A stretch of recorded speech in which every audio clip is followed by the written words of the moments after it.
City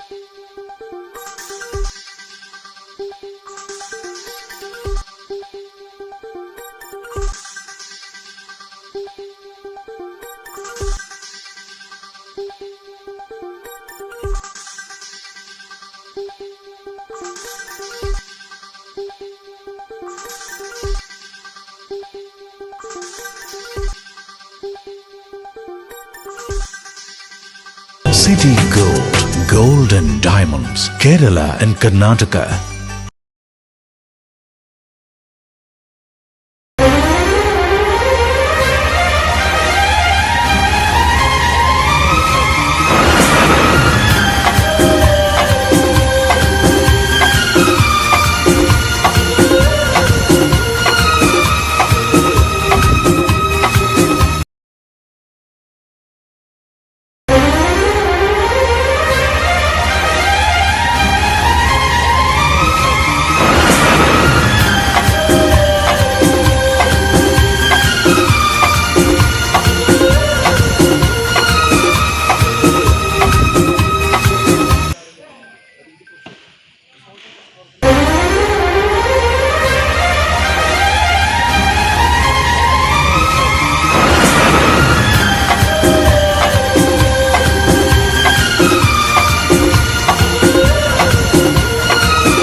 ഉപാസന അയൽക്കൂട്ടം തുടങ്ങിയ സാമൂഹിക സാംസ്കാരിക രംഗത്ത് പ്രവർത്തിക്കുന്ന കൂട്ടായ്മകളുടെ പ്രവർത്തകരും ഇവിടെ എത്തിച്ചേർന്ന ശേഷമാണ് സോഷ്യൽ ജസ്റ്റിസ് ഫോറം എന്ന് പറയുന്ന സംഘടന അതിന്റെ സംവിധാനം ഉപയോഗിച്ച് കേരളത്തിലെയും കർണാടകയിലും വിവിധ പ്രദേശങ്ങളിൽ പാവപ്പെട്ടവരായിട്ടുള്ള ആളുകൾക്ക് ഭക്ഷണം എത്തിക്കുന്നതിന് വേണ്ടി, അതുപോലെ പഠിക്കാൻ കഴിവുണ്ടായിട്ട് പഠിക്കാനുള്ള സാഹചര്യമില്ലാതെ കഷ്ടപ്പെടുന്ന വിദ്യാർത്ഥികളെ കണ്ടെത്തി അവർക്ക് വേണ്ടുന്ന സഹായ സഹകരണങ്ങൾ നൽകിക്കൊണ്ട്, അതുപോലെ അസുഖബാധിതരായി കിടപ്പിലാക്കപ്പെട്ട രോഗികളെ സന്ദർശിക്കുകയും അവർക്ക് വേണ്ടുന്ന ചികിത്സകൾ നൽകിക്കൊണ്ടിരിക്കുകയും,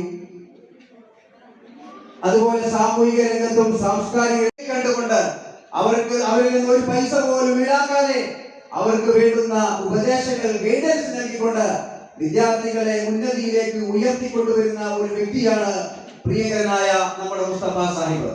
അങ്ങനെ ഒരു ഉപകാരവും പ്രതീക്ഷിക്കാതെ, ഒരു കാരുണ്യവും ആരും പ്രതീക്ഷിക്കാതെ തന്റെ നാട്ടിലെ ചെറുപ്പക്കാരായ ആളുകൾക്ക് വേണ്ട ഉപദേശങ്ങൾ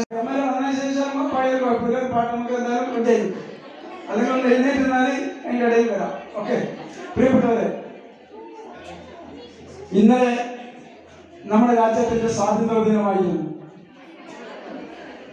സ്വാതന്ത്ര്യ ദിനാഘോഷത്തിന്റെ രണ്ടാമത്തെ ദിവസത്തിലാണ് നാം ഉള്ളത്. നമ്മുടെ രാജ്യം ഒരു മഹാത്ഭുതമല്ലേ? നമ്മുടെ രാജ്യം ഒരു മഹാത്ഭുതമാണ്. കുത്തുബ് മിനാർ പോലെ, താജ്മഹൽ പോലെ ഒരു വലിയ മഹാത്ഭുതമാണ് നമ്മുടെ നാട്. നോക്കൂ, ഞാൻ നിങ്ങളോട് മലയാളത്തിൽ സംസാരിക്കുന്നു. ഈ സദസ്സിൽ തുളു സംസാരിക്കുന്നവരുണ്ട്. തുളു സംസാരിക്കുന്നവരുകൊണ്ട് തന്നെ അവർക്ക് ചിരിക്കുന്നു. അവർക്ക് തുളുവിടെ വലിയ സംസാരിക്കുന്നവർ, തുളുവിലേക്ക് നന്നായി വിവിധ പരിപാടികൾ അവതരിപ്പിക്കുന്നവരാണ്. അതുപോലെ തന്നെ കന്നഡ സംസാരിക്കുന്നവരുണ്ട്, ഇതിൽ ഹിന്ദി സംസാരിക്കുന്നവരുണ്ട്. ഉപ്പളയിൽ വന്ന സുഹൃത്തുക്കൾ ബോർഡർ കഴിഞ്ഞാൽ പിന്നീട് തമിഴാണ്, ആന്ധ്രയിലേക്ക് പോയാൽ തെലുങ്കാണ്, കാശ്മീരിൽ പോയാൽ ഉറുദുവാണ്, മഹാരാഷ്ട്രയിൽ പോയാൽ ഹിന്ദിയാണ്. എത്ര ഭാഷകൾ! ലോകത്തൊരു രാജ്യവും അങ്ങനെ ഇല്ല. ലോകത്തെ രാജ്യത്ത് അങ്ങനെയുള്ളത് എത്ര ഭാഷകൾ, ലിപിയുള്ള ഭാഷകൾ, ലിപിയില്ലാത്ത ഭാഷകൾ, സംസാര ഭാഷകൾ, അങ്ങനെ ഭാഷകളുടെ ഒരു മഹാത്ഭുതമാണ് നമ്മുടെ നാട്. നോക്കൂ, നമ്മുടെ പ്രകൃതി എത്ര വൈവിധ്യമാണ്. നമുക്കിവിടെ നല്ല മഴയാണ്. കാശ്മീരിലെ ഹിമാലയൻ പർവ്വതത്തിന്റെ മുകളിൽ നിന്നും ഐസ് കട്ടകൾ ഉരുകി താഴോട്ട് വന്ന് അതൊരു മലവെള്ളപ്പാച്ചിലായി മാറുമ്പോൾ ഇന്ത്യയുടെ നാവികസേന, ഇന്ത്യയുടെ കരസേന ആ കാശ്മീരിന്റെ താഴ്വാരങ്ങളിലൂടെ മനുഷ്യരെ വെള്ളപ്പൊക്കങ്ങളിൽ നിന്ന് രക്ഷപ്പെടുത്തുന്നതിന് വേണ്ടി കാട് കയറി കിടക്കുകയാണ്. മലകൾ പോലെ വലിയ ഫോറസ്റ്റ് പോലെ കാട് കയറി കിടക്കുന്ന 1 ലക്ഷത്തോളം വീടുകൾ കേരളത്തിലുണ്ട് എന്ന് പുതിയ കണക്കുകൾ പുറത്തു വന്നിരിക്കുന്നു. ഞെട്ടിപ്പിക്കുന്ന ഒരു കണക്കാണ്. എവിടെ പോയി അവിടുത്തെ ആളുകൾ? അവർ ന്യൂയോർക്കിലും അതുപോലെ ഓസ്ട്രേലിയയിലും അമേരിക്കയിലും ബ്രിട്ടനിലും ഫ്രാൻസിലും ജപ്പാനിലേക്കും അവർ പോയി. തൊഴിൽ തേടി പോയതാണ്. തൊഴിൽ തേടിപ്പോയ ചെറുപ്പക്കാർ അവർ തിരിച്ചു വന്നില്ല. അവർക്ക് തിരിച്ചു വരാൻ സാധിച്ചില്ല. അവർ ആ രാജ്യത്തിന്റെ പൗരത്വം സ്വീകരിച്ചു, ആ വിദേശ രാജ്യത്തിന്റെ പൗരത്വം സ്വീകരിച്ചു, അവിടെ താമസം ആരംഭിച്ചു. അവർക്ക് ഉന്നതമായ വിദ്യാഭ്യാസം നൽകിയ അച്ഛനും അമ്മയും എന്ത് സംഭവിച്ചു? അവരുടെ ഉപ്പയ്ക്കും ഉമ്മയ്ക്കും എന്ത് സംഭവിച്ചു? പഞ്ചരം പോലെ പിടഞ്ഞു വീട് വലിച്ചു. ആ ഡെഡ് ബോഡി കാണാൻ പോലും ആ മക്കൾ വന്നില്ല. അപൂർവം ചില മക്കൾ അവരെ കൊണ്ടുപോയി എന്ന് മാത്രം. ചില ആളുകളെ നോക്കൂ നിങ്ങൾ, തൊഴിലില്ലാത്തതിന്റെ ദുരന്തം. ഇനി കുറെ കുട്ടികൾക്ക് ഉന്നത വിദ്യാഭ്യാസം നൽകിയാൽ ഉണ്ടാകുന്ന ദുരന്തം. കാരണം അവർക്ക് നാട് നഷ്ടപ്പെടുന്നു, വീട് നഷ്ടപ്പെടുന്നു, അങ്ങനെ സകലതും നഷ്ടപ്പെട്ട് മറ്റൊരു രാജ്യത്തിന്റെ പൗരന്മാരായി മാറുന്നു. ഇങ്ങനെ കേരളത്തിൽ നിന്ന് 100 കണക്കിന് ചെറുപ്പക്കാർ പുറത്തേക്ക് പോയി ജോലി ചെയ്യുന്നത് സന്തോഷകരം തന്നെ. മണ്ണിൽ മനുഷ്യരെ അന്വേഷിച്ച്, മണ്ണിൽ അകപ്പെട്ടു പോയ മനുഷ്യരെ അന്വേഷിച്ച് തേടിപ്പോകുന്ന ഒരു ചെറുപ്പക്കാരന്റെ വീഡിയോ നിങ്ങൾ കണ്ടിരിക്കും. അതുപോലെ തന്നെ ആ മരിച്ചുപോയ മനുഷ്യരെ എല്ലാം കൊണ്ട് അടക്കം ചെയ്യുന്ന ഒരു വീഡിയോ നിങ്ങൾ കണ്ടിരിക്കും. മനുഷ്യരെ അടക്കം ചെയ്യുക എന്ന് പറഞ്ഞാൽ അത് മുഴുവൻ ശരീരമുള്ള മനുഷ്യരല്ല. ഒരാളുടെ മൂക്കായിരിക്കും, ഒരാളുടെ കൈയാണ്, ഒരാളുടെ വിരലാണ്, ഒരാളുടെ കാലാണ്, ഒരാളുടെ കണ്ണാണ്, ഒരാളുടെ തലയാണ്. അങ്ങനെ കൊണ്ടുവന്ന് അടക്കം ചെയ്തിട്ട് അതിനെല്ലാം നമ്പർ ഇടുന്ന ഒരു വീഡിയോ കണ്ടിരിക്കും. ആ വീഡിയോക്കകത്ത് ഒരു ചെറുപ്പക്കാരൻ ഒരു കൈക്കോട്ടുമായി ആ മണ്ണിൽ, അതായത് ശ്മശാന ഭൂമിയിൽ, ആ കബറിടത്തിൽ ആ ആളുകൾക്ക് മരണാനന്തര ചടങ്ങുകൾ നിർവഹിക്കപ്പെടുന്നതിന് വേണ്ടി മണ്ണുകളിട്ട് മൂടുന്ന ഒരു രംഗം, ഒരു വീഡിയോ നിങ്ങൾ കണ്ടിരിക്കും. ആ ചെറുപ്പക്കാരനെ നിങ്ങൾ കണ്ടിരിക്കും. ആ ചെറുപ്പക്കാരന്റെ പേരാണ് BRQ മുസ്തഫ എന്ന ചെറുപ്പക്കാരൻ. അദ്ദേഹം അവിടെ ഉണ്ടായിരുന്നു. ഞാനത് ആദ്യത്തിൽ പറയാൻ വേണ്ടി. അതുപോലെ തന്നെ നമ്മുടെ BRQ മുസ്തഫക്ക് നമ്മുടെ സ്വീകരണത്തിന്റെ അവാർഡുകൾ കൊടുക്കുന്നതുമെല്ലാം നമ്മുടെ പ്രിയപ്പെട്ട MLA ആണ്. MLA കുറിച്ച് ഞാൻ നേരത്തെ പറഞ്ഞല്ലോ, കാസർഗോഡിന്റെ ജനകീയ ശബ്ദമാണ് എന്നെ നിലനിൽക്കുന്നത്. ഏത് പരിപാടി വിളിച്ചാലും എവിടെ വേണമെങ്കിലും 24 മണിക്കൂർ ഓടി നടക്കുന്ന ഒരു ഫോൺ കോളിന്റെ അപ്പുറത്ത്, നമ്മുടെ വിളിക്ക് അപ്പുറത്ത് കാതോർക്കുന്ന നമ്മുടെ പ്രിയപ്പെട്ട MLA ആണ് എന്നെ നിലനിൽക്കുന്നത്. അത് ഞാൻ അദ്ദേഹത്തെ കുറിച്ച് പറയുന്നത് വെറുതെ പറയുന്നതല്ല. കാരണം അദ്ദേഹം വർഷങ്ങളായി അദ്ദേഹത്തെ കുറിച്ച് അറിയുന്ന, അദ്ദേഹത്തോടൊപ്പം സഞ്ചരിച്ചിട്ടുള്ള, അദ്ദേഹത്തോടൊപ്പം യാത്ര ചെയ്തിട്ടുള്ള ഒരാളെന്ന നിലയിലാണ് ഞാനിത് പറയുന്നത്. ഏതായാലും സോഷ്യൽ ജസ്റ്റിസ് ഫോറം സംഘടിപ്പിച്ച ഈ പ്രോഗ്രാമിൽ ഞങ്ങളെ ക്ഷണം സ്വീകരിച്ച് ഇവിടെ എത്തിച്ചേർന്ന ബഹുമാന്യനായ എന്നെ നെല്ലിക്കുന്ന് സാഹിബിനെ ഈ പരിപാടി ഉദ്ഘാടനം ചെയ്യുന്നതിന് വേണ്ടിയും സംസാരിക്കുന്നതിന് വേണ്ടിയും ഒക്കെ ഞാൻ ആദരപൂർവ്വം ക്ഷണിക്കുന്നു. ഞാൻ വരുമ്പോൾ ഞാൻ വിചാരിച്ചു, ഞാൻ കാനിയോട് പറഞ്ഞു, ഞാൻ വരുമ്പോൾ പുറത്ത് ഇങ്ങനെ പ്രസംഗം കേട്ടപ്പോൾ എനിക്ക് തോന്നിയത് ഏതോ ഒരാളുടെ മതപ്രസംഗം വേറെ ഇവിടെ നടക്കുന്നുണ്ട് എന്നാണ്. അത്രയും നല്ല രീതിയിലാണ് റുബൈർ പ്രസംഗിച്ചത് എന്ന് നമുക്ക് എല്ലാവർക്കും അറിയാം. എല്ലാ കാര്യങ്ങളും വളരെ ഭംഗിയായി അവതരിപ്പിച്ചു.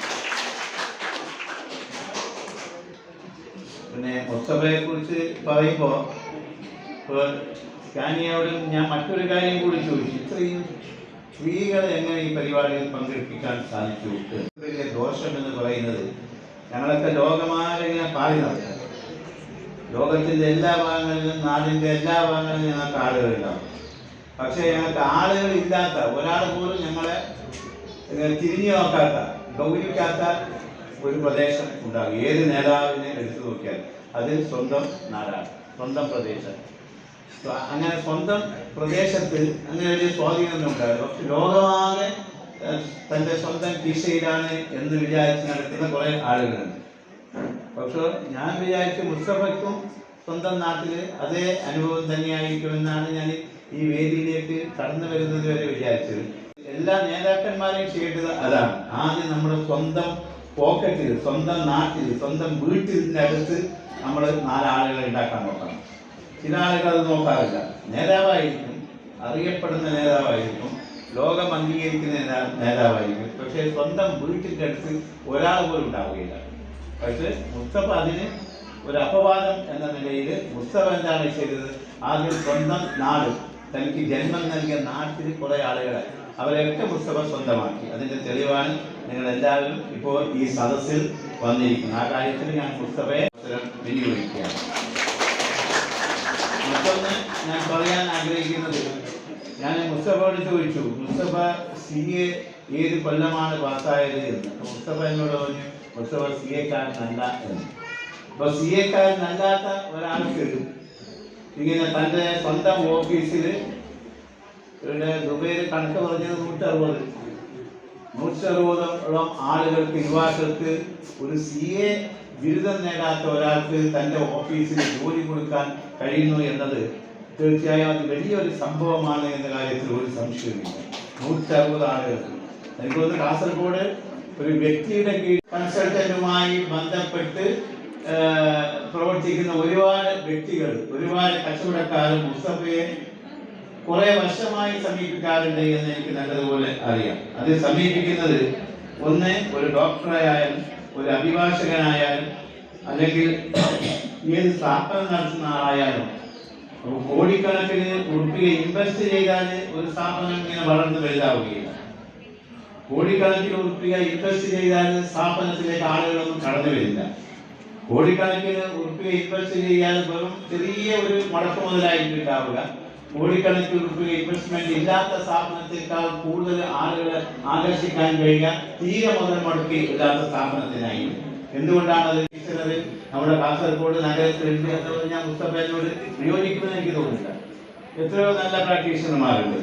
പക്ഷെ അവരെ അടുത്തൊന്നും പോകാതെ മിക്ക ആളുകളെയും കാസർഗോഡ് നഗരത്തിലെയും പ്രാന്ത പ്രദേശങ്ങളിലെയും നമ്മുടെ ജില്ലയുടെയും പല ഭാഗങ്ങളിൽ നിന്നും ആളുകൾ മുസ്തഫയാണ് സമീപിക്കുന്നത്. എന്തുകൊണ്ടാണ്? മുസ്തഫയെ സമീപിച്ചാൽ ഇപ്പോൾ അതിന് ഒരു പ്രശ്നമായി ചെന്നാൽ അതിന് പരിഹാരം കാണും, അല്ലെങ്കിൽ പരിഹാരം ഉണ്ടാക്കി തരും എന്നുള്ള ഒരു വിശ്വാസം എന്തുകൊണ്ട് മുസ്തഫയ്ക്ക് ആർജിക്കാൻ സാധിച്ചു. അതുകൊണ്ടാണ് എല്ലാ ആളുകളും മുസ്തഫയെ സമീപിക്കുന്നത്. ഞാൻ MLA ആയ ഉടനെ തന്നെ ജനപ്രതിനിധികൾ, ഒരാൾ MLA ആയാൽ അത് നിങ്ങളുമായി നോക്കണം. ഏതെല്ലാം കാര്യത്തിന് ഒരു MLA ആളുകൾ ബന്ധപ്പെടുന്നു എന്ന് MLA ആയാൽ മാത്രമേ നിങ്ങൾക്ക് മനസ്സിലായി. എല്ലാ കാര്യത്തിനും രാത്രി ചിലപ്പോൾ 1 മണിക്ക് വിളിക്കും. ഇന്നിപ്പോൾ ഈ തിരുവനന്തപുരത്തേക്ക് ഏത് ബസ്സാണുള്ളത് എന്ന് ചോദിച്ചിട്ട് ഒരാളുകൾ വിളിക്കും. അപ്പോൾ എല്ലാത്തിനും വിളിക്കും. അതൊന്നും അങ്ങനെ വിളിക്കുന്ന ആളുകളെ നമുക്കൊന്നും കുറ്റപ്പെടുത്താൻ സാധിക്കില്ല. കാരണം നമ്മളോടുള്ള വിശ്വാസം കൊണ്ടാണ്. രാത്രി 1 മണിക്ക് വിളിച്ചാൽ ഫോൺ എടുക്കും. ഫോൺ എടുത്താൽ കൃത്യമായി മറുപടി പറയും. KSRTC ബസ് ഏത് ബസ്സാണ് തിരുവനന്തപുരത്തേക്കുള്ളത് എന്ന് ആ ജനപ്രതി മറുപടി പറയും എന്നുള്ള ജനങ്ങളുടെ വിശ്വാസമുണ്ടല്ലോ. അതുകൊണ്ടാണ് അവർ നമ്മളെ വിളിക്കുന്നത്. അതിനെ വിളിച്ചാൽ കുറ്റപ്പെടുന്ന ആളുകൾ എല്ലാത്തിനും ഒരു മറുപടി കിട്ടും എന്നുള്ള വിശ്വാസം എനിക്കുമുണ്ടായി. MLA ആയ ഉടനെ തന്നെ ഒരാൾ ഈ ടാക്സുമായി ബന്ധപ്പെട്ട, നികുതിയുമായി ബന്ധപ്പെട്ട ഒരു പ്രശ്നത്തിൽ എന്നെ സമീപിച്ചപ്പോൾ എനിക്ക് ആ വിഷയത്തിലുള്ള അറിവ് 0 ആയിരുന്നു. അപ്പോൾ ഉടനെ തന്നെ ഞാൻ മുസ്തഫയെ കുറിച്ച് പറഞ്ഞു കേട്ടിട്ടുണ്ട്. ഞാൻ മുസ്തഫയെ വിളിച്ചു. എന്നെ ബന്ധപ്പെട്ട ആളെ മുസ്തഫയുടെ ഓഫീസിലേക്ക് ഞാൻ പറഞ്ഞേച്ചു. ആ പ്രശ്നം മുസ്തഫ വളരെ ഭംഗിയായി സോൾവ് ചെയ്ത് കൊടുത്തിട്ടുണ്ട് എന്നാണ് 2 ദിവസം കഴിഞ്ഞപ്പോൾ എനിക്ക് അറിയാൻ സാധിച്ചത്. അപ്പോൾ അതാണ് മുസ്തഫ. മറ്റൊന്ന് മുസ്തഫയുടെ പ്രത്യേകത, ഇപ്പോൾ ഇവിടെ വയനാട് ദുരന്തം കേട്ട ഉടനെ തന്നെ, അറിഞ്ഞ ഉടനെ തന്നെ മുസ്തഫ അങ്ങോട്ടേക്ക് ഓടി എല്ലാ ആളുകളും ചെയ്യുന്നത് പോലെ വാട്സപ്പിൽ ഫോട്ടോ എടുത്ത്, അതുപോലെ തന്നെ അവിടെ നിന്ന് ചായ കുടിച്ച് തിരിച്ചു വന്നതല്ല മുസ്തഫ ചെയ്ത കാര്യങ്ങളെക്കുറിച്ച് ഇവിടെ ദുബൈയിൽ വളരെ നന്നായി വിശദീകരിച്ചു. അതാണ് മുസ്തഫയുടെ നന്മ എന്നുകൂടി ഞാൻ ഇവിടെ സൂചിപ്പിക്കുവാൻ ആഗ്രഹിക്കുന്നു. പിന്നെ ഒരുപാട് ജീവകാരുണ്യ പ്രവർത്തനങ്ങൾ മുസ്തഫയ്ക്ക് ചെയ്യാൻ സാധിച്ചിട്ടുണ്ട്. മുസ്തഫയുടെ അംഗീകാരവും അത് തന്നെയാണ്. ഒരുപാട് ഇപ്പോൾ സാധാരണ ആയാലും ചില ആളുകളെ കുറിച്ച് എന്താണ് നമ്മൾ പറയാറുള്ളത്? അയാളുടെ നിലപാട് എന്ന് പറയുന്നത് ഞാൻ എൻ്റെ ഭാര്യയും ഒരു തക്കാനും മതി എന്നതാണ് അയാളുടെ നിലപാട് എന്ന് ചില ആളുകളെ കുറിച്ച് നമ്മൾ പറയാറുണ്ട്. ഇപ്പോൾ മുസ്തഫയ്ക്ക് വയനാടൊന്നും പോകേണ്ട ആവശ്യമില്ല. വയനാട്ടിൽ കുറേ ആളുകൾ ഒരു ദുരന്തം വന്നു കാണുന്ന ഒരു മനസ്സിൽ നിങ്ങൾക്കും എനിക്കും അറിയുന്നത് പോലെ അത് ദൈവം ചില ആളുകൾക്ക് മാത്രം നൽകുന്ന ഒന്നാണ്. അങ്ങനെയുള്ള മനസ്സിൽ അപ്പോൾ മുസ്തഫക്ക് അങ്ങനെയുള്ള ഒരു മനസ്സിന് ദൈവം നൽകിയിട്ടുണ്ട്. നന്നായി പഠിച്ച് അധ്വാനിച്ച് പഠിച്ച് ഈ നിലയിലെത്തി 160 ആളുകൾക്ക് ജോലി നൽകാൻ സാധിച്ചു. അപ്പോൾ മുസ്തഫയെ സംബന്ധിച്ചിടത്തോളം ഇങ്ങനെയുള്ള കാര്യങ്ങളൊന്നും ശ്രദ്ധിക്കേണ്ട ആവശ്യമില്ല. നല്ല വരുമാനമുണ്ട്. ആ വരുമാനം കൊണ്ട് ഞാൻ നേരത്തെ സൂചിപ്പിച്ചതുപോലെ പല ആളുകളും സ്വീകരിച്ചിട്ടുള്ള നിലപാട്, ഞാനും എൻ്റെ ഭാര്യയും ഒരു തട്ടാനും മതി എന്നുള്ള നിലപാട് വേണമെങ്കിൽ മുസ്തഫക്കും സ്വീകരിക്കുമായിരുന്നു. പക്ഷേ മുസ്തഫയുടെ മനസ്സ് അത് സമ്മതിക്കാത്തത് കൊണ്ടാണ് മുസ്തഫ ജീവകാരുണ്യ പ്രവർത്തനങ്ങളിൽ ഏർപ്പെടുന്നത്.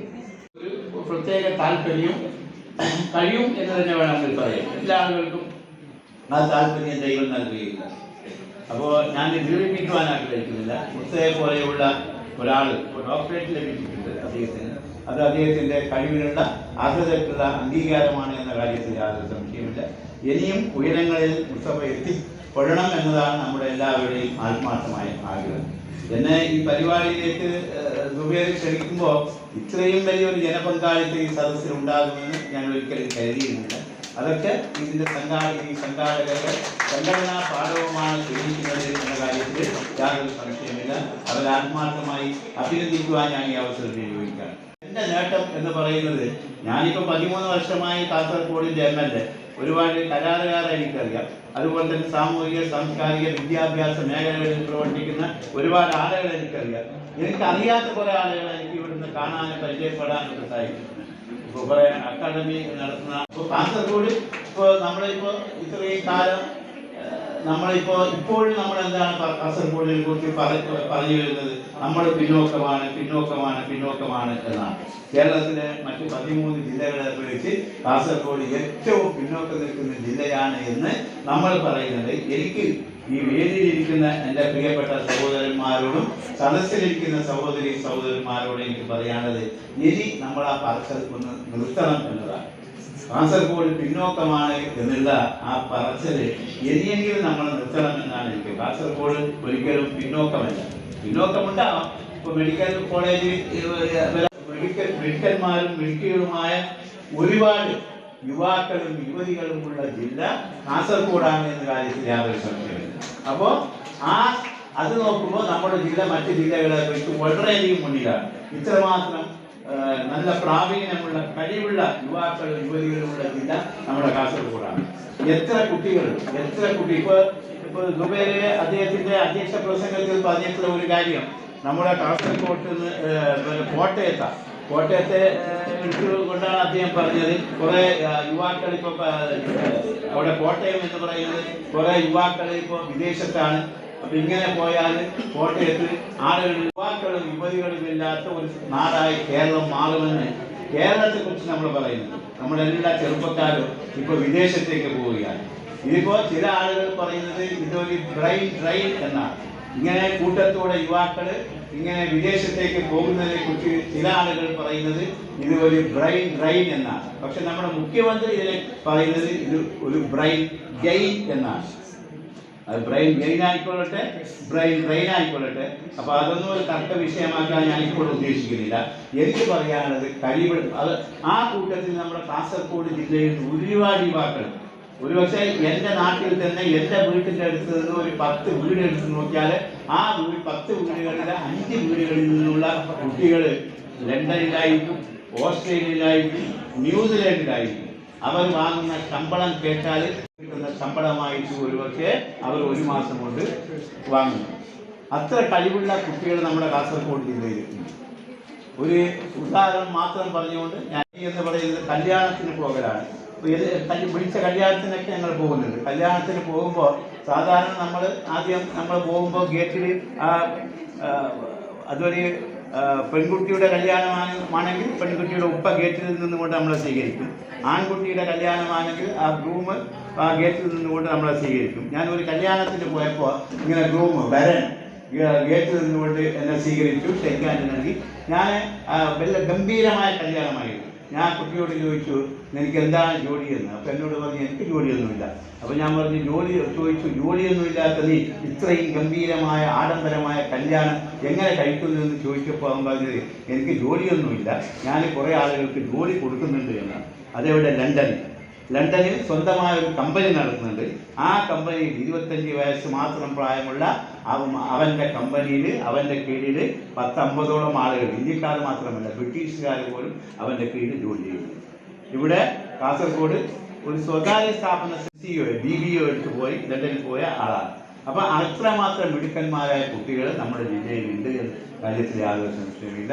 അതുകൊണ്ടാണ് ഞാൻ പറഞ്ഞത് കാസർഗോഡ് പിന്നോക്കമാണ്, മറ്റു ജില്ലകളെ അപേക്ഷിച്ച് പിന്നോക്കമാണ്, നമ്മൾ ഒന്നിനും കൊള്ളാത്തവരാണെന്ന് നമ്മൾ തന്നെ ഇനി പറയരുത് എന്നാണ് എനിക്ക് നിങ്ങളോട് ഓരോരുത്തരോടും അഭ്യർത്ഥിക്കാനുള്ളത്. ഞാൻ ദീർഘിപ്പിക്കുന്നില്ല. പ്രിയപ്പെട്ട മുസ്തഫക്ക് ഇനിയും വളരാൻ സാധിക്കട്ടെ. ദൈവം ഇനിയും അദ്ദേഹത്തെ കൈപിടിച്ച് ഉയർത്തട്ടെ. പാവങ്ങളെ ഇനിയും കൂടുതൽ സഹായിക്കാനുള്ള ഒരു മനസ്സ് അദ്ദേഹത്തിന് ഇനിയും ഉണ്ടാകട്ടെ എന്ന് പ്രാർത്ഥിച്ചുകൊണ്ട് നിങ്ങളുടെ എല്ലാവരുടെയും അനുവാദത്തോടുകൂടി ഇതിൻ്റെ ഉദ്ഘാടനങ്ങളെ സന്തോഷത്തോടെ നിർവഹിച്ചതായിട്ട് എൻ്റെ വാക്കുകൾ സാഹിബ് ഷാഫി സുബൈരി അയൽപ്പെടുന്നവർക്ക് എൻ്റെ ചെറുപ്രായത്തിൽ മുതലുള്ള ഏറ്റവും പ്രിയപ്പെട്ട സുഹൃത്തുക്കളും സഹകാരികളുമാണ്. അതുപോലെ ഇവിടെ ഉപവിഷ്ടരായ നേതാക്കൾ, എനിക്ക് ഏറ്റവും പ്രിയപ്പെട്ട നമ്മുടെ നാട്ടുകാരനായ ഡോക്ടർ മുസ്തഫ സാഹിബ്, അദ്ദേഹം നമ്മുടെ നാടിനും ജില്ലയ്ക്കും പ്രകാശം ചെരിഞ്ഞുകൊണ്ട് ഉയർന്നു വരുന്ന ഒരു പ്രകാശമാണ് എന്ന് മനസ്സിലാക്കിക്കൊണ്ട് തന്നെയാണ് അദ്ദേഹത്തെ ആദരിക്കുന്ന വേദിയിൽ വളരെ ആത്മാർത്ഥമായി ഞാൻ സഹകരിക്കാനുണ്ടായ കാരണം, ഞാൻ നാട്ടിൽ വളരെ കുറവാണ്. ICF-മായി പ്രവർത്തിച്ച് ഒരു 10-20 വർഷത്തോളമായി പ്രവർത്തിക്കുന്നു. അതുപോലെ തന്നെ നമ്മുടെ കിഴക്കൻ മേഖലയിൽ വളരെ ഉന്നതമായ നിലയിൽ പ്രവർത്തിക്കുന്ന സഫ എഡ്യൂക്കേഷൻ സെന്റർ, അതിൻ്റെ ദുബായ് ഘടകത്തിൻ്റെ നാഷണൽ പ്രസിഡന്റ് കൂടിയാണ്. ആ സ്ഥാപനം ജില്ലയെ അറിയമായി ഉയർത്തിയിരുന്നതിൻ്റെ മുഖ്യ പങ്ക് വഹിച്ച ബഹുമാനപ്പെട്ട സുബൈർ സാഹിബ് ഇവിടെയുണ്ട്. ബഹുമാനപ്പെട്ട സാഹിബ് അവർക്കും അറിയാം ആ സ്ഥാപനത്തെ കുറിച്ച്. മേഖലയിൽ വളരെ സാധുക്കളായ ആളുകൾ ആണ് അതിലവിടെ പഠിക്കുന്നത്. അതിൻ്റെ ഉന്നതത്തിന് വേണ്ടി എല്ലാവരുടെ പ്രാർത്ഥനയും സഹകരണവും സഹായവും ഉണ്ടാകണമെന്നും ഈ വേദിയിൽ എനിക്ക് അവസരം തന്ന സംഘാടകർക്ക് വളരെ ഹൃദയമായ അഭിനന്ദനങ്ങൾ അറിയിക്കുന്നു. അതോടൊപ്പം നമ്മുടെ നാട്ടിൽ നിന്ന് കടന്നു വന്ന ബഹുമാനപ്പെട്ട മുസ്തഫ സാഹിബ് അവർക്ക് ഡോക്ടർ പദവി ലഭിക്കുകയും അദ്ദേഹത്തിൻ്റെ കീഴിൽ ഒരുപാട് ആദരിക്കുന്നതിന് വേണ്ടി ഇങ്ങനെ ഒരു സോഷ്യൽ ജസ്റ്റിസ് വർക്ക് ഇങ്ങനെ ഒരു പരിപാടി സംഘടിപ്പിക്കുകയും ഈ പരിപാടിയിൽ സംബന്ധിച്ച മുഴുവൻ ആളുകൾക്കും ഈ സംഘടനയ്ക്ക് വേണ്ടി മറ്റു വാക്കിൽ നന്ദി പറഞ്ഞുകൊണ്ട് ഇന്നത്തെ ഈ പരിപാടി അധ്യക്ഷൻ അനുമതിയോടുകൂടി അവസാനിപ്പിച്ചതായി അറിയിക്കും. ഇനിയുള്ള എല്ലാ കാര്യങ്ങളിലും നിങ്ങളുടെ പൂർണ്ണമായ പിന്തുണയും സപ്പോർട്ടും എങ്കിൽ മാത്രമേ മുന്നോട്ടുള്ള പ്രയാണം എളുപ്പമാവുകയുള്ളൂ. അതുണ്ടാവുമെന്നുള്ള പൂർണ്ണ വിശ്വാസത്തിലേക്കുണ്ട്. ഇവിടെ വന്നെത്തിച്ചേർന്ന എല്ലാവരും നന്ദിയും കടപ്പാടും അറിയിക്കുന്നു. ജയ് ഹിന്ദ്. സുബൈർ പഴുപ്പ്, കോലായിയുടെ സെക്രട്ടറി സ്കാനിയ ബദിന, മറ്റു വിശിഷ്ട പ്രവർത്തനങ്ങളെ എല്ലാവർക്കും എൻ്റെ അഭിവാദ്യങ്ങൾ. പറയാനുള്ള കാര്യങ്ങളെല്ലാം MLA അതുപോലെ പിന്നീട് പ്രസംഗിച്ച എല്ലാവരും പറഞ്ഞു കഴിഞ്ഞു. ഒറ്റ വാക്കിൽ പറഞ്ഞു നിർത്താം. കഠിന പ്രയത്നം അത് തന്നെയാണ് മുസ്തഫാന്റെ ചുറ്റുപാടുകൾ നോക്കിയാൽ നമുക്ക് മനസ്സിലാക്കുന്നത്. ഞാനൊക്കെ പല പ്രാവശ്യം ഈ കുണ്ടൻകയിൽ ആ ഒരു പട്ടിക്കാട്ടിൽ തന്നെ പറയണം, എത്രയോ കുണ്ടുള്ള പ്രദേശത്ത് നിന്ന് ഈ സ്കൂളിലേക്ക് പോയി പഠിച്ച് മുസ്തഫ ഈ നിലയിലെത്താനുള്ള പ്രധാന കാരണം അത് തന്നെയാണ്, കഠിന പ്രയത്നമാണ്. മുസ്തഫാനെ സംബന്ധിച്ചിടത്തോളം മുസ്തഫക്ക് അധ്വാനം എന്ന് പറയുന്നത് ആരാധനയാണ്.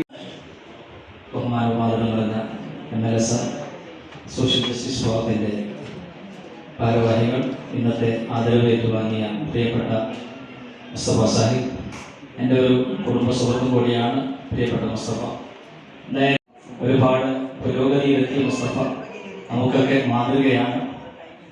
ഇപ്പോൾ അവസാനമായി അറിയാൻ കഴിയുന്നത് നേരത്തെ പ്രസംഗിച്ചതുപോലെ ചേടിക്കുണ്ട് എന്ന് പറയുന്ന കുഗ്രാമം ഇനി അടുത്ത ഭാവിയിൽ അവിടെ ഹണിമൂണിന് പോകാൻ പറ്റുന്ന രൂപത്തിൽ സ്വന്തം വീട് ഒരു ടൂറിസ്റ്റ് കേന്ദ്രമാക്കാനുള്ള ഒരുക്കത്തിലാണ് പ്രിയപ്പെട്ട മുസ്തഫ എന്നാണ് അറിയാൻ കഴിഞ്ഞത്. അങ്ങനെ വെറൈറ്റി ആയിട്ട് ആ വീടിൻ്റെ പണി നടക്കുമ്പോൾ തന്നെ അറിയാം ഒരുപാട് ശരിക്കും ഒരു പൂന്തോട്ടത്തിൽ പോയ അനുഭവം. എത്ര ലക്ഷം അതിനു വേണ്ടി ചെലവഴിച്ചു എന്നുള്ളത് അദ്ദേഹത്തിന് അറിയാം. അത്രമാത്രം ചെലവഴിച്ച് ആ വീടിനെ അങ്ങനെ മനോഹരമാക്കിയിട്ടുണ്ടെങ്കിൽ അത് പലർക്കും ഹണിമൂണിന് പോകാൻ പറ്റിയൊരു മേഖലയായി മാറും എന്നാണ് എനിക്ക് ഇവിടെ പറയാനുള്ളത്. അങ്ങനെ വെറൈറ്റി ചിന്തകൾ കൊണ്ട് ഒരുപാട് ആളുകൾക്ക് പ്രചോദനമാകാൻ ഇതുവരെ കഴിഞ്ഞിട്ടുണ്ട്. ഇനിയും കഴിയട്ടെ എന്നും ഈ ആദരവ് നൽകിയ ಗೌರವಾನ್ವಿತ ಕಾಸರಗೋಡು MLA ಎನ್.ಎ. ನೆಲ್ಲಿಕುಂದ್ ಅವರೇ ಹಾಗೂ social justice reform team Sridevi Kudumbashree ಹಾಗೂ ಲ್ಯಾಂಗ್ವೇಜ್ ಅಕಾಡೆಮಿಗೆ ವಿದ್ಯಾರ್ಥಿಗಳು ಮತ್ತು ಕುಟುಂಬಶ್ರೀಯ ಅಂಗಗಳು, ನಿಮಗೆಲ್ಲರಿಗೂ ನಮ್ಮ ಶ್ರೀದೇವಿ ಕುಟುಂಬಶ್ರೀಯ ಪರವಾಗಿ ಮೊದಲಿಗೆ ವಂದನೆಗಳನ್ನು ಸಲ್ಲಿಸುತ್ತೇವೆ. ಯೋಗಿತಾ, ಅಶ್ವಿನಿ, ದೀಪ್ತಿ, ಸ್ವಪ್ನ, ಶಂಕರಿ 5 ಜನ ಸೇರಿ ಒಂದು JLG ಗ್ರೂಪ್ ಅಂತೇಳಿ ನಾವು ಸ್ಟಾರ್ಟ್ ಮಾಡಿದ್ದೆವು. ನಾವೆಲ್ಲರೂ ವರ್ಕಿಂಗ್ ವುಮೆನ್ಸ್, ವರ್ಕಿಂಗ್ ಲೇಡೀಸ್. ನಾನು ಟೀಚರ್ ಆಗಿ ಸ್ಕೂಲಲ್ಲಿ ವರ್ಕ್ ಮಾಡ್ತಿದ್ದೇನೆ. ಅಶ್ವಿನಿ ಅವರು ಹೆಲ್ತ್ ಡಿಪಾರ್ಟ್ಮೆಂಟಲ್ಲಿ ಕೆಲಸ ಮಾಡ್ತಿದ್ದಾರೆ. ಸ್ವಪ್ನರವರು ಜನರಲ್ ಇನ್ಶೂರೆನ್ಸ್ ಕಂಪನಿಯಲ್ಲಿ ಕೆಲಸ ಮಾಡ್ತಿದ್ದಾರೆ. ಅದೇ ರೀತಿ ಶಂಕರಿ ಅವರು ಟೇಲ್ಸ್ ಅಂಡ್ ಸ್ಯಾನಿಟರಿ ವರ್ಕ್ ಶಾಪಲ್ಲಿ ಕೆಲಸ ಮಾಡ್ತಿದ್ದಾರೆ. ಪ್ರಾರಂಭಿಸಿದೆವು. ಅದಕ್ಕೋಸ್ಕರ ಒಂದು JLG ಗ್ರೂಪ್ ಅಂತೇಳಿ ನಾವು ರೂಪೀಕರಿಸಿದೆವು. ಅದನ್ನು 13 ಆಗಸ್ಟ್ 2023 ಶ್ರೀದೇವಿ ಕುಟುಂಬಶ್ರೀ ಆಫೀಸಲ್ಲಿ ರಿಜಿಸ್ಟ್ರೇಷನ್ ಮಾಡಿದೆವು. ಅದೇ ರೀತಿ 18 ಆಗಸ್ಟ್ 2023 ಕೇರಳ ಗ್ರಾಮೀಣ ಬ್ಯಾಂಕಲ್ಲಿ ನಾವು ಒಂದು ಅಕೌಂಟ್ ಓಪನ್ ಮಾಡಿದೆವು. ಆದರೂ ನಾವು ಬಿಸಿ ಲೇಡೀಸ್, ವರ್ಕಿಂಗ್ ಲೇಡೀಸ್, ಆದರೂ ನಮ್ಮ ಬಿಡುವಿನ ವೇಳೆಯಲ್ಲಿ ಕಠಿಣ ಶ್ರಮದಿಂದ ನಾವು ಕೃಷಿಯನ್ನು ಮಾಡಿ ಈ ಸಮಾಜಕ್ಕೆ ಒಂದು ಮಾದರಿಯಾಗಿದ್ದೇವೆ. ಅದೇ ರೀತಿ ನಮಗೆ ಅನೇಕರು ಸಹಾಯಗಳನ್ನು ಕೊಟ್ಟಿದ್ದಾರೆ, ಸಹಾಯ ಮಾಡಿದ್ದಾರೆ. ಅದರಲ್ಲಿ ಮೊತ್ತಮೊದಲಿಗೆ ನಮ್ಮ ವಾರ್ಡ್ ಕೌನ್ಸಿಲರ್ ಆದ ಶ್ರೀಮತಿ ವಿಮಲಾ ಸಿದ್ದತ್ ಅವರು ನಮಗೆ ಮುನ್ಸಿಪಾಲಿಟಿಯಿಂದ, ಕೃಷಿ ಆಫೀಸ್ನಿಂದ ಸಿಗುವ ಎಲ್ಲ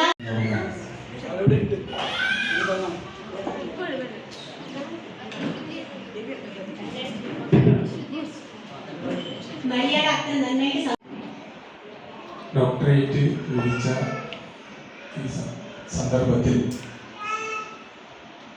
ഇത്രയും വലിയ ഒരു ജനാവലിയുടെ മുൻപിൽ നിർത്തിക്കൊണ്ട് ആദരിച്ച്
നിങ്ങളെല്ലാവരും കൈയടിച്ച് അദ്ദേഹത്തെ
തീർച്ചയായും ഈ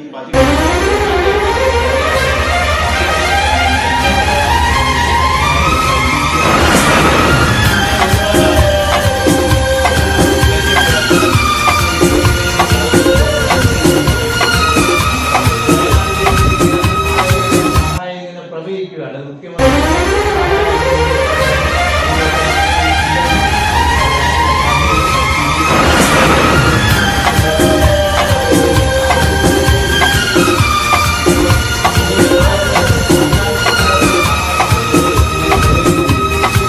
സാധാരണക്കാരായ ആളുകൾ ദിവസത്തില്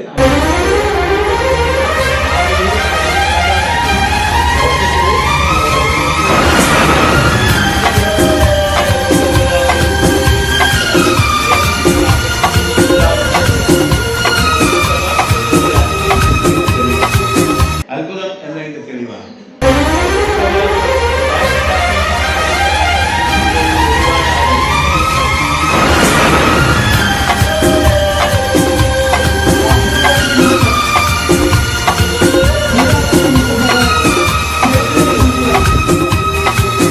പ്രവർത്തിക്കുന്ന ഒരു മേഖലയിൽ പ്രവർത്തിക്കുന്ന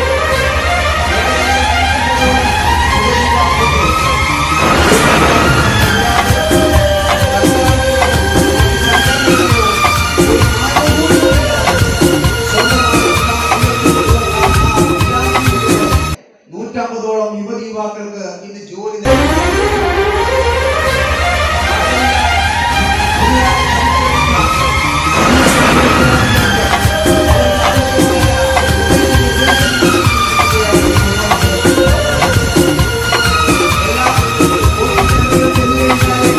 ആയിരവും 10,000വും ഫീസ് വാങ്ങിച്ചുകൊണ്ട്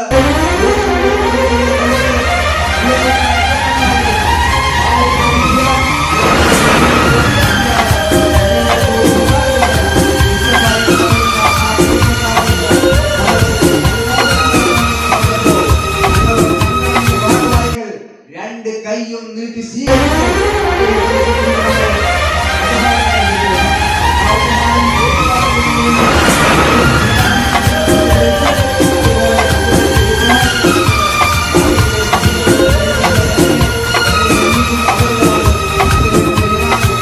കൊടുക്കുകയും ചെയ്തുകൊണ്ടിരിക്കുന്ന ഒരു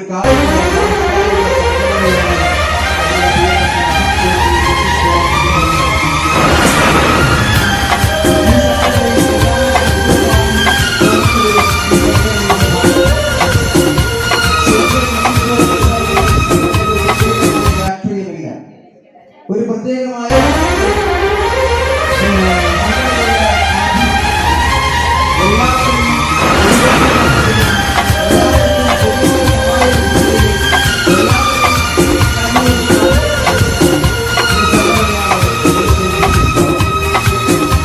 ആ സോഷ്യൽ ജസ്റ്റിസ് ഫോറം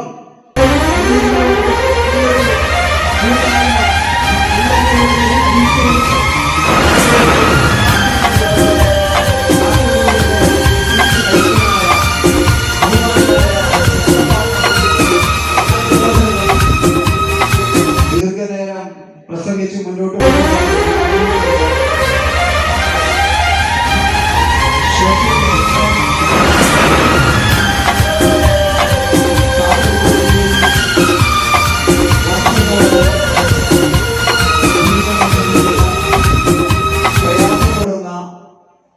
കഷ്ടപ്പെടുന്ന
ഏതായാലും MLA വന്നുകൊണ്ടിരിക്കുന്നത്